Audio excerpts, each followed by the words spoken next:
What's up, and welcome to SGPN's A Daily Dog. I'm your host, Britton Hess. I'm here with my favorite Underdog pick'em plays for Monday, July 29th, 2024. This is episode number 41. I can't believe we got 41 of these episodes down already. It has flown by. This has been a lot of fun to do.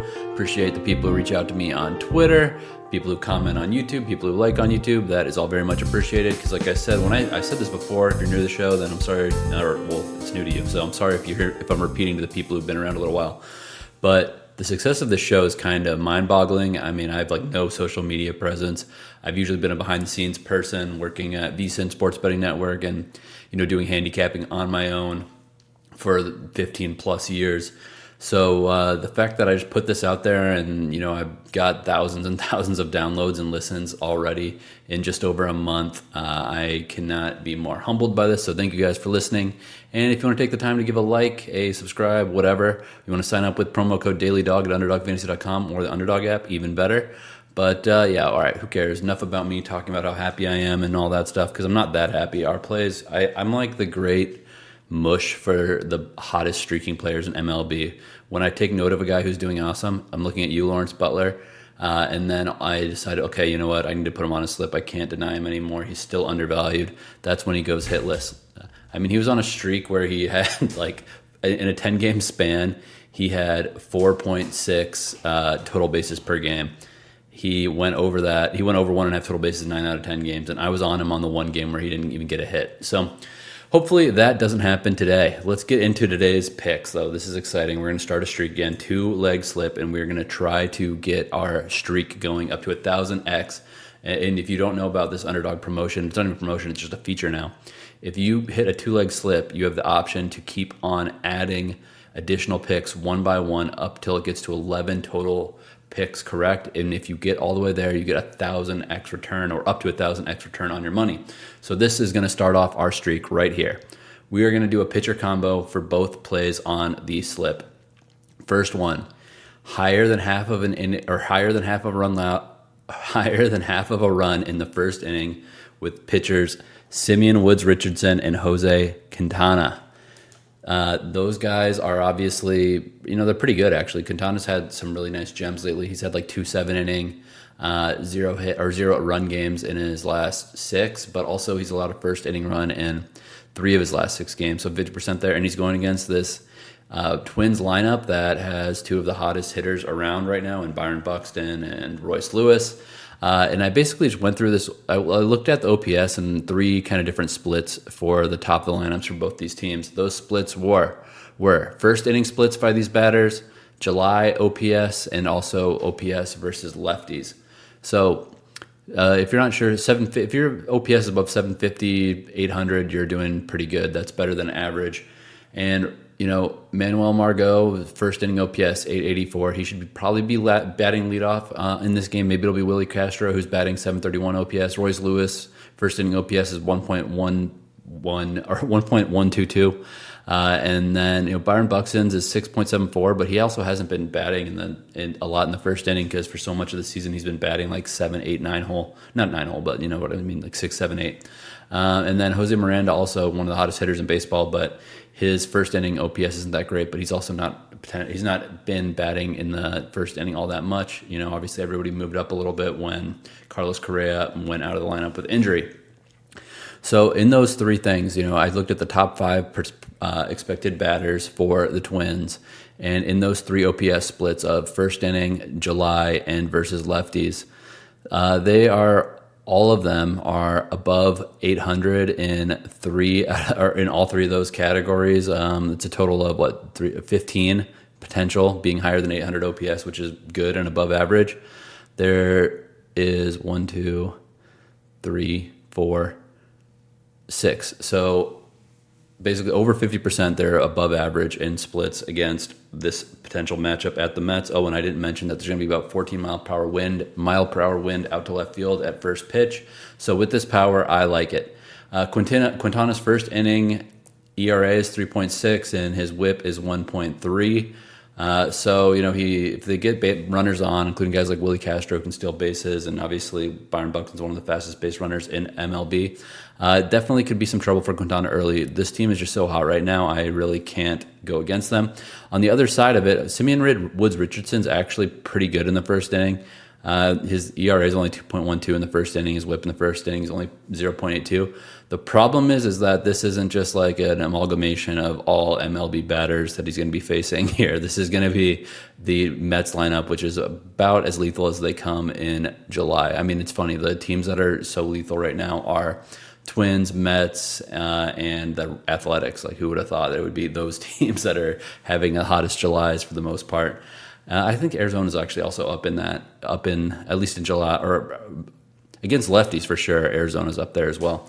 So the Mets, Lindor is obviously making an MVP type run here. If he finished the season like he's had his July performance, he's definitely going to be in the MVP conversation, despite Shohei still rocking bombs like we've never seen before. I don't think he's going to win it, but he'll be in the conversation if he hits like this, that's for sure. Nimmo is a little bit of a slouch in the first inning, but at the same time, he's also, he's got power and he's a decent base runner. So if he can get on, then there's obviously potential. JD Martinez was kind of dying a little bit. He was kind of fading fast, but then he hit a grand slam over the weekend, which I think woke him up a little bit. Pete Alonso also hitting some home runs, despite his StatCast numbers being way down this year compared to like his 53 home run season a couple years back. And then Jeff McNeil, who is getting his shot earlier in the lineup, he's been hitting long balls and he's been hitting doubles and he's been playing well as well. So the team OPS, just everybody on the Mets, their OPS in July is 751. OPS for the Twins in July is 797. And OPS obviously is on base plus slugging. So a higher number is good because it means you're getting on base and it means that you're hitting the ball hard and getting more than just singles out there. So I'm leaning towards the Twins to get this done in the top of the inning. I would love to see a leadoff home run by whoever they put out there first on Monday or today. But that said, I'm not necessarily going to say, oh yeah, and then the Mets have no shot to get there just because of the way that they're hitting right now. They definitely are going to be in the conversation. I've spent a lot of time on this one, so I'm going to move quickly to the next one because I don't want to skip out on the Dong Squad, our home run flex slip for the day. So the next one is also a first inning high, and this is really just about fading the pitchers. First inning higher than half of a run, and this is going to be Mitchell Parker of the Nationals against Jordan Montgomery of the Diamondbacks. Arizona's number 2 in the league in WRC plus versus lefties, number 6 OPS, number 5 WOBA. Arizona is lethal against lefties. Corbin Carroll obviously can, if he gets on, Corbin Carroll batting leadoff or batting early in the order, if he gets on base, he's obviously a scary guy to deal with. He's so fast. Ketel Marte is having an amazing July as well. Lots of power. Jock Peterson, I don't know if he's going to be batting top of the order versus a lefty, but he's obviously still been productive this season, his best season he's had in a couple, actually. Then Christian Walker, obviously, if he gets up to bat, be careful because he could hit the seams off the ball at any time. On the other side, Mitchell Parker's first inning ERA is 5.03 and his first inning WHIP is 1.47. So, again, these base runners and the way that these guys hit, there's not margin for error in the first inning against this team versus lefties. At the same time, Jordan Montgomery's ERA is 3.86 in the first inning, and his WHIP is 1.43. So the ERA isn't like too down. It's not that bad. It's not great, but it's not good. That WHIP of 1.43, though, 1.5 base runners per inning pitch, if you're rounding up to the nearest half, that is pretty good. That's just, again, with the guys that the Nationals have, obviously CJ Abrams can hit the home run and he can get a first inning run on his own, but also if he's on bases, he's fast. So again, I just think that this is more about fading the pitchers than necessarily anything else in this one. So these two plays together, because it's a flat multiplier in the Twins Mets game, but it's a 0.9x in this Arizona versus Washington game, because obviously these pitchers are a little bit less clean in the first inning and a little bit less clean than at least half of the matchup in that Mets Twins game. So, sorry, I don't know why this light keeps shutting off like mid-sentence, so just bear with me. All right, I'm back. So, that's a 2.7x multiplier, so higher than half of a run allowed in the first inning between Jordan Montgomery and Mitchell Parker, and higher than half of a run allowed in the first inning from Jose Quintana and Simeon Woods Richardson. Next, we are going to the Dong Squad. But before I do that, I got to say, you can sign up for Underdog with promo code DailyDog. You can get up to $250 deposit match bonus, or you'll get 50% of whatever you deposit with your initial money in. So I would say, use that money on promo slips, use that money on some conservative two-leg slips, and just try to roll that over as fast as possible. It's only 1x will roll over, so you only have to use your bonus once, which is pretty awesome. It's not like a lot of these offshore sports books where it's like 30x rollover to get your promo, which is a joke. Use that. That really helps me out with the show and helps me keep creating content, because Underdog is our sponsor, so they want to see people actually using the app from listening to this podcast. Dong Squad. All right, we're starting out with Royce Lewis, higher than half a home run. I told you the wind's blowing out to left field, 14, 15 miles per hour at first pitch. I told you that Jose Quintana can actually get beat. Jose Quintana's allowed 18 home runs in 20 starts this year. 13 of those have been to righties like Royce Lewis. Royce Lewis is basically a video game character right now, the way that he is smashing the ball. So, I'm going to take that. It's a 3.25x multiplier, which blew my mind. I have no idea how it's so high for him. And also, it's on Sportsbooks. He's about plus 450. I think that's people just thinking, he's more of a pull guy versus righties, but he can hit the ball plenty hard versus lefties. I promise you that. So get this 3.25x multiplier early in the day, because I think it's going to go down by the time this game goes off. Next, we got Oneil Cruz versus Jake Bloss of the Astros. Oneil Cruz higher than half a home run. Oneil Cruz hits the ball harder than anyone in baseball. Or as hard as anyone in baseball, I should say. He hits as hard as Shohei. He hits as hard as Giancarlo Stanton, Aaron Judge, all those guys. And the thing is that this field in Houston, where he's going to be playing, you can hit short home runs there. On Sunday, Teoscar Hernandez hit a 361 home run to left field, 361-foot home run to left field with a 22-degree launch angle. If that was a Dodger Stadium, no way in hell that ball was getting out. So Oneil Cruz, the way that he hits so hard, and he does hit actually a lot of line drives, I think that this ballpark is going to treat him well.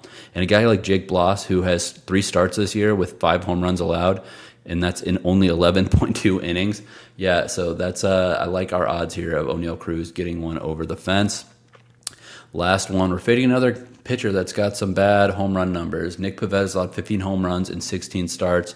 Light wind, 7-8 miles per hour out to left field at Fenway Park.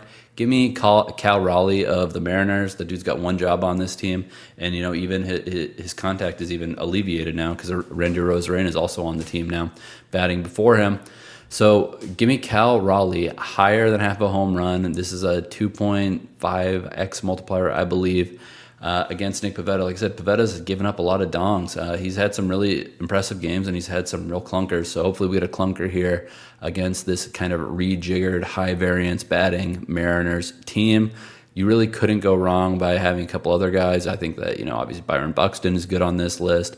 I think that Jack Sawinski is a long shot on the Pirates, is a good one on this list. Another Mariner, obviously. Maybe Randy gets it done, in impressing his new team. And then also Bobby Witt Jr. and guys like that are obviously always worth consideration. But then the multiplier wasn't very good because they're facing Chris Flexen in the White Sox. All right, I'm going to get out of here because I'm wasting too much time, so I'll run over the show slip one more time. Higher than half a run allowed in the first inning by Mitch Parker and Jordan Montgomery in the Nationals at the Diamondbacks game. And then the second play is higher than half of first run inning allowed by Jose Quintana and Simeon Richardson of the Mets and the Twins. Those two plays together are 2.7x multiplier. We're going to start a streak, and we're going to make a lot of money off of this streak.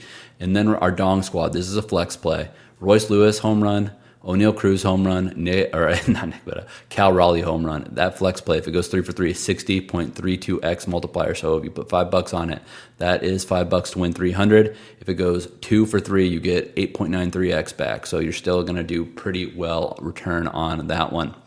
All right, that's it. That's all I got. Have a great Monday. Let's make some money this week, and let's make some money now.